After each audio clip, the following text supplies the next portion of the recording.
চোখে মুখে বুকে মাখিও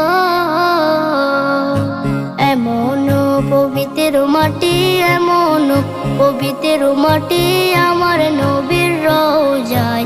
তোমরা যদি যাও গো মদিনায়, তোমরা যদি যাও গো মদিনায়। ইয়া রাসূলুল্লাহ ইয়া হাবিবাল্লাহ, ইয়া রাসূলুল্লাহ ইয়া হাবিবাল্লাহ। মদিনা শরীফের মাঝে